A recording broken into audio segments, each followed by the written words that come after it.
வணக்கம். உங்க டைப்பிங் ஸ்கில்ல அடுத்த லெவலுக்கு கொண்டு போகணுமா? அப்போ வாங்க, சில சிம்பிளான ஆனா ரொம்ப பவர்ஃபுல்லான வழிகளை பத்தி இந்த விளக்கத்துல பார்க்கலாம்.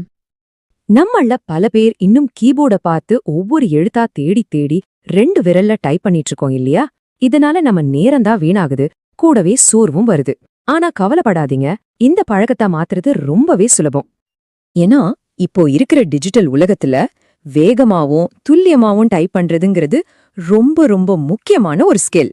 இது உங்க நேரத்தை மிச்சப்படுத்தும், வேலையை சீக்கிரமா முடிக்க உதவும், உங்க தன்னம்பிக்கையும் இது அதிகரிக்கும். சரி, எந்த ஒரு திறமைய கத்துக்கிறதுக்கு முன்னாடியும் அதோட ஃபவுண்டேஷன், அதாவது அடித்தளம் ரொம்ப ஸ்ட்ராங்கா இருக்கணும். டைப்பிங்க பொறுத்த வரைக்கும் அந்த அடித்தளத்தோட முதல் படி நாம சரியா உட்காருதுதான். ஆமாங்க, இதுதான் முதல் ரூல். சரியான பாஸ்டர். நீங்க கம்ப்யூட்டர் முன்னாடி எப்பவும் நேரா நிமிர்ந்து உட்காரணும். இதனால உங்க உடம்புக்கு தேவையில்லாத ஸ்ட்ரெயின் வராது. நீங்க டயர்ட் ஆகாம ரொம்ப நேரம் வேலை செய்ய முடியும். இது உங்க டைப்பிங் வேகத்தை நேரடியா பாதிக்க ஒரு முக்கியமான விஷயம். அடுத்து நம்ம பார்க்க போறதுதான் டச் டைப்பிங்கோட இதயமேன்னு சொல்லலாம்.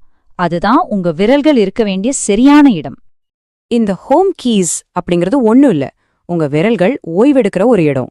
உங்க இடது கை விரல்கள் ASDF மேலையும் வலது கை விரல்கள் JKL செமிகோலன் மேலையும் எப்பவும் இருக்கணும்.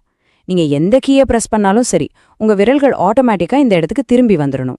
இதுதான் உங்க மசில் மெமரியை பில்ட் பண்ணும். இதுதான் உண்மையான ஸ்பீடை அன்லாக் பண்றதுக்கான சீக்ரெட் பிளைண்ட் மெத்தட். அதாவது கீபோர்டை பார்க்காமலே டைப் பண்றது. உங்க கண்கள் ஸ்கிரீன்ல இருக்கிற டெக்ஸ்ட்டை மட்டும்தான் பார்க்கணும். ஆரம்பத்துல கொஞ்சம் கஷ்டமா தான் இருக்கும், ஆனா போக போக உங்க மூளை தொட உணர்ச்சியிலேயே கீபோர்டை கத்துக்கும். சரி, இப்ப பொசிஷன்லாம் ஓகே. அடுத்தது டைப் பண்றப்போ அந்த ஃப்ளோ எப்படி கொண்டு வரதுன்னு பாப்போம். இது வேகத்தை விட ஒரு தாளம், ஒரு ரிதம் பத்தினது. வேகமா டைப் பண்ணணும்னு அவசரப்படாதீங்க.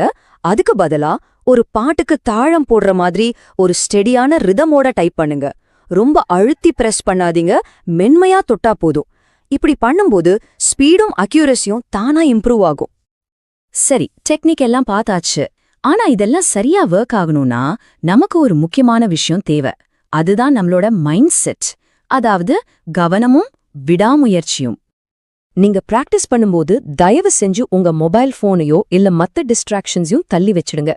முழு கவனத்தோட பிராக்டிஸ் பண்ணாதான் உங்க மசில் மெமரி கரெக்டா பில்ட் ஆகும், தப்புகள் குறையும். இல்லனா நீங்க பண்ற தப்பையே திரும்ப திரும்ப பண்ணி முன்னேற்றமே இல்லாம விரக்தியாகிடுவீங்க. கடைசி மற்றும் ரொம்ப ரொம்ப முக்கியமான ரூல், தொடர்ந்து பயிற்சி செய்யறது. ஒரு நாள் விட்டு ஒரு நாள் மணிக்கணக்கா பிராக்டிஸ் பண்றதை விட டெய்லியும் ஒரு 10 நிமிஷம் பண்ணா கூட போதும். அந்த கன்சிஸ்டன்சி தான் முக்கியம். இங்க சொல்ற மாதிரி விடாம